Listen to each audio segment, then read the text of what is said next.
Bonjour à toutes et bienvenue sur ce nouvel épisode de Healthy Over 50. Je m'appelle Liliane Roux, mais vous pouvez m'appeler Lily.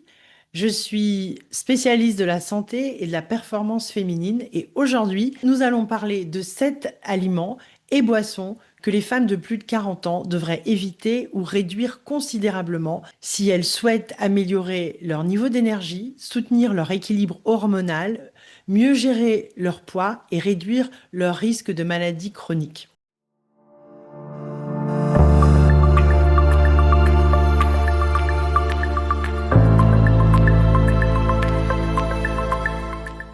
Avant de commencer, je tiens à préciser une chose qui, selon moi, est essentielle. Il ne s'agit pas d'être parfaite. Il ne s'agit pas de rechercher la perfection. Il s'agit d'être informée.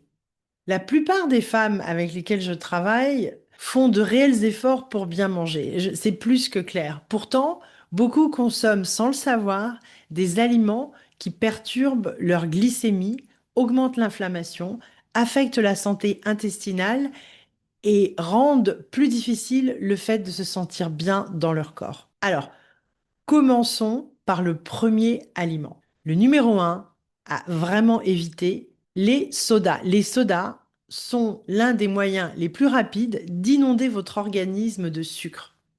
Une seule canette peut contenir l'équivalent de plusieurs cuillères à café de sucre, provoquant une augmentation rapide de la glycémie suivie d'une chute brutale. Donc, lorsque cela se produit régulièrement, votre corps doit produire de plus en plus d'insuline pour gérer ces pics de sucre dans le sang. Et donc, forcément, avec le temps, cela peut contribuer à la résistance à l'insuline, à la prise de poids, aux baisses d'énergie et à une augmentation des envies de sucre. Et voici le problème finalement. Les calories liquides sont extrêmement faciles à consommer. Et les trois quarts du temps, les femmes ne s'en rendent pas compte.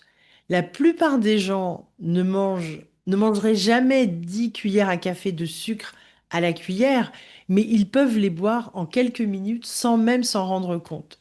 Donc, vous pourriez penser que les sodas light, type Coca Light, sont de meilleures options. Malheureusement, certaines recherches suggèrent que les édulcorants artificiels peuvent avoir un impact négatif sur le microbiote intestinal, qui joue un rôle essentiel dans la digestion, l'immunité, l'inflammation et finalement la santé métabolique. Donc si vous avez soif, privilégiez l'eau, peut-être même l'eau pétillante, les tisanes ou les eaux aromatisées naturellement. Numéro 2, les jus de fruits et les légumes industriels. Beaucoup de personnes pensent que les jus de fruits sont bons pour la santé parce qu'ils proviennent de fruits. La réalité est bien différente. La plupart des jus industriels, même ceux portant la mention 100% pur jus, ont été privés de leurs fibres. Résultat, le sucre qu'ils contiennent passe très rapidement dans le sang. Ils contiennent également souvent des conservateurs, des additifs qui ne sont pas idéaux pour la santé intestinale. Certains experts estiment que certains de ces additifs peuvent contribuer à l'irritation de l'intestin et à une augmentation de sa perméabilité chez certaines personnes sensibles. Parlons également des calories. Un grand verre de jus d'orange, et j'entends par là un très grand verre, peut contenir jusqu'à environ 165 calories, voire davantage. Le problème est que ces calories ne procurent pas la même sensation de satiété que lorsque vous mangez un fruit entier. Donc, vous pouvez boire l'équivalent de plusieurs oranges en quelques minutes, sans vous en rendre compte. Donc, si vous aimez les jus, préparez-les vous-même et consommez-les le jour même. Mais ayez conscience que même si ces fruits sont naturels et que vous les avez pressés vous-même, vous risquez forcément de consommer beaucoup plus de fruits que ce que vous feriez si vous consommiez juste une orange. Combien d'oranges a-t-on dans un grand verre de jus d'orange? Certainement 4 oranges. Donc mieux encore, moi je vous dirais, mangez le fruit entier et je pense que c'est la meilleure solution si vous aimez vraiment les oranges. Alors, numéro 3, les céréales du petit déjeuner. De nombreuses céréales sont pensées comme des aliments sains, des aliments de santé. Mais lorsque vous retournez la boîte et lisez la liste des ingrédients, vous découvrez souvent qu'elles sont hautement transformées et riches en sucre. Commencer la journée avec un petit déjeuner sucré crée un véritable effet de montagne russe. On va avoir une glycémie qui augmente rapidement, mais du coup, l'insuline va également augmenter. Puis, l'insuline va faire chuter le taux de sucre dans le sang, donc on aura une chute d'énergie. Et vers 10 heures ou 11 heures du matin, vous allez avoir envie d'un café, de biscuits ou de quelque chose de sucré. Et ça, c'est une chose qu'on observe souvent. À la place, construisez votre petit déjeuner autour des protéines et des bonnes graisses. Donc des œufs le matin, un yaourt grec, du saumon fumé, de l'avocat. Donc finalement, des bonnes graisses, des noix et des graines. Un petit déjeuner riche en protéines aide à stabiliser la glycémie, à réduire les fringales et à préserver la masse musculaire qui devient un enjeu particulièrement important après 40 ans. Donc, pour préserver la masse musculaire, et on en a déjà parlé dans de précédents épisodes ou même dans d'autres vidéos, si vous combinez une alimentation suffisamment riche en protéines avec des exercices de renforcement musculaire, vous allez avoir un bon résultat en termes de maintien de cette masse musculaire.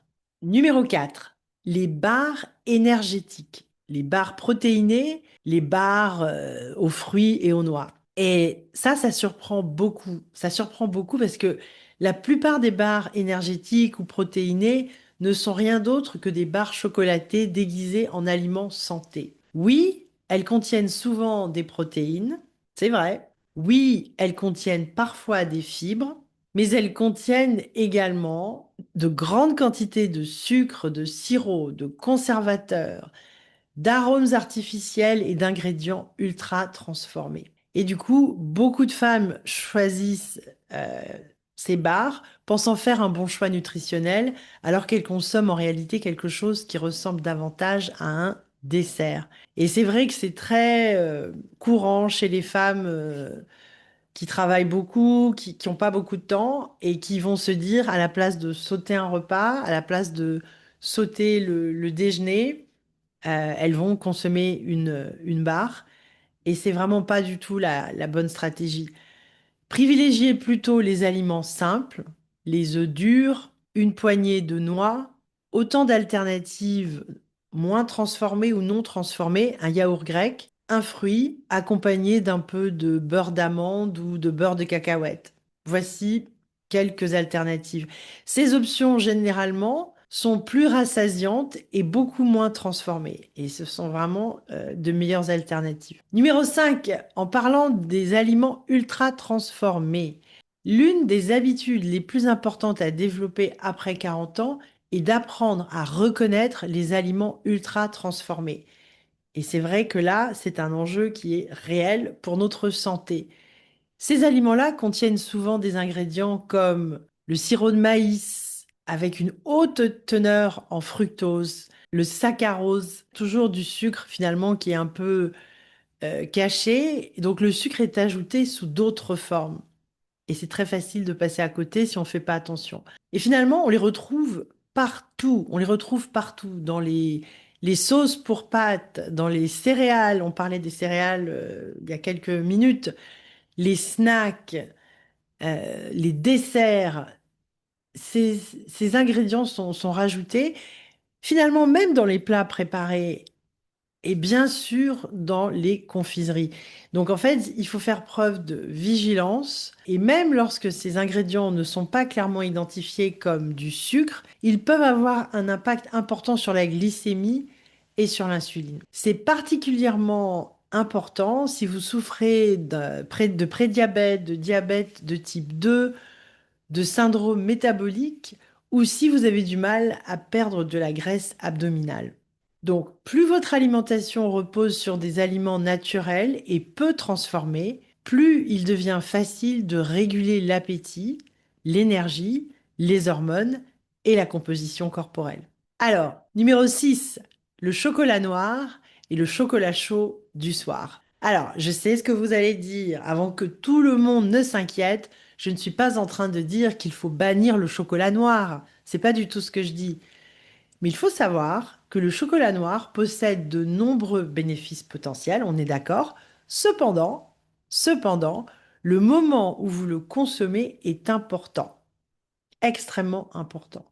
Beaucoup de personnes ignorent que le chocolat noir contient naturellement de la caféine ainsi que d'autres substances stimulantes. Une grande tablette de chocolat noir peut contenir une quantité de caféine étonnamment élevée. Et donc, si vous avez déjà des difficultés à vous endormir ou à rester endormi, consommer du chocolat noir ou du chocolat chaud le soir peut aggraver le problème.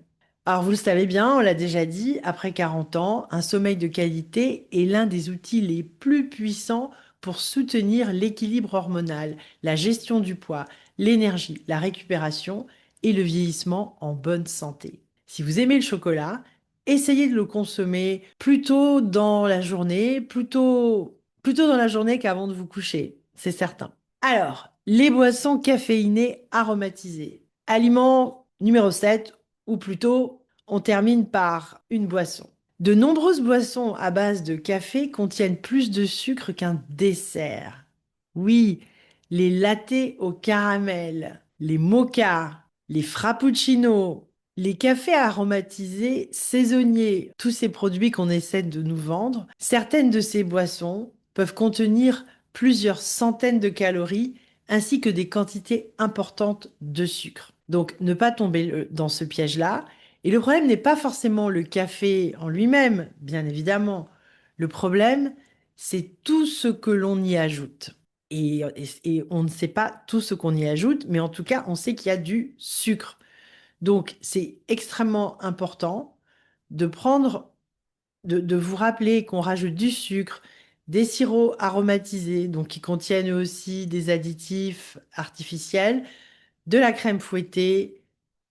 Et en fait, ces cafés deviennent vraiment de grandes mixtures. Il y a des produits laitiers sucrés qui sont rajoutés. Donc, si vous aimez le café, ma suggestion, ce serait d'essayer de le garder aussi simple que possible. Et donc, réduisez progressivement les sucres ajoutés, progressivement, parce que votre glycémie, votre énergie et votre tour de taille vous remercieront. Et ça, vous verrez la différence. Pour conclure, juste un petit mot de la fin. L'objectif n'est pas la perfection, comme je vous disais, mais lorsque l'on sait, on fait toujours mieux qu'avant. Donc l'objectif ici, c'est la prise de conscience pour pouvoir assurer les changements nécessaires de manière continue. Et donc si vous réduisez ou éliminez la plupart du temps ces 7 aliments et boissons, vous constaterez probablement une amélioration de votre énergie, de votre contrôle, de votre appétit, de la qualité de votre sommeil, de votre digestion et de votre santé globale. Parce que finalement, tout est connecté. Il ne s'agit pas juste de calories, il ne s'agit pas juste d'une prise de poids. Rappelez-vous, les aliments que vous consommez chaque jour ont bien plus d'impact que ceux que vous mangez occasionnellement. De petits changements répétés avec constance produisent des résultats extraordinaires au fil du temps. Si cet épisode vous a plu, pensez à liker, à vous abonner et à le partager avec une personne qui cherche à améliorer sa santé après 40 ans. Je m'appelle Liliane Roux, mais vous pouvez m'appeler Lily. Et si vous souhaitez être accompagné dans la création d'un plan personnalisé pour améliorer votre santé, votre énergie et votre composition corporelle, rendez-vous sur Healthy Over 50 ou alors contactez-moi directement. Merci de votre écoute et rappelez-vous, votre santé, votre contrôle. À très bientôt dans une prochaine vidéo ou encore dans un prochain épisode du podcast Healthy Over 50.